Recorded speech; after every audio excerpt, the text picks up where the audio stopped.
સનાતન વિશ્વ હિન્દુ સંમેલન સમિતિ દ્વારા ધારી નર્મદેશ્વર મંદિર ખાતે વિરાટ હિન્દુ સંમેલન યોજાયું હતું।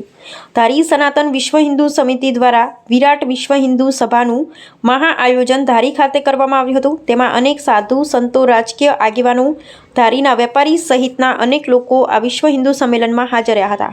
કાર્યક્રમનો મુખ્ય હેતુ આરએસએસ શાખાને 100 વર્ષ પૂર્ણ થતા હોય જેના ઉજવણીના ભાગરૂપે આ વિશ્વ હિન્દુ સંમેલન સભાનું આયોજન હાથ ધરવામાં આવ્યું હતું। અનેક સાધુ સંતોની પ્રેરક ઉપસ્થિતિ વચ્ચે દ્વીપ પ્રાગટ્ય કરી આ કાર્યક્રમ ખુલ્લો મૂકવામાં આવ્યો હતો। ધારીના તમામ વેપારીઓએ સ્વેચ્છાએ ધંધા રોજગાર બંધ રાખી આ કાર્યક્રમમાં ખાસ હાજરી આપી હતી। સ્વદેશી વસ્તુઓ અપનાવી તેવી બાબતે વિગતવાર ચર્ચા કરવામાં આવી હતી।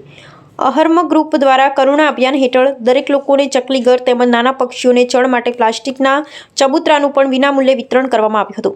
આ વિરાટ વિશ્વ હિન્દુ સંમેલનમાં ધારી પોલીસ વિભાગ દ્વારા પૂરતો પોલીસ બંદોબસ્ત જાળવવામાં આવ્યો હતો। આ કાર્યક્રમ અંતર્ગત મહિલાઓ પણ ખૂબ જ મોટા પ્રમાણમાં હાજર રહ્યા હતા।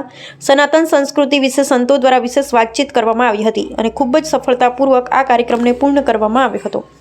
પરમ ગુરુદેવ શ્રી નમૃમુનિ મહારાજ સાહેબના પ્રેરિતથી કરુણા ફાઉન્ડેશનના સહયોગથી ધર્મ યુવા સહાય ગ્રુપ ધારી દ્વારા આજ રોજ તારીખ 21/3/2026ના રોજ હિન્દુ સંમેલનની અંદર જે વેખરિયાપરા નર્મદેશ્વર મહાદેવના મંદિર ખાતે વિના મૂલ્યે ચકલી બચાવ નિમિત્તે દરેક સભ્યોને વિના મૂલ્યે ચકલી ઘર નિઃશુલ્ક આપવામાં આવે છે। ધર્મ યુવા સહાય ગ્રુપ ધારી દ્વારા બહોળી સંખ્યામાં લોકો લાભ લીધો છે અને ચકલી ઘર અથવા બર્ડ ફીડર અને મલ્ટીના કુંડા તે બી અમારા અરમ યુવા સહાય ગ્રુપ ધારી દ્વારા વિના મૂલ્યે ધારી ગામ સમસ્ત બધાને વિતરણ કરવામાં આવે છે।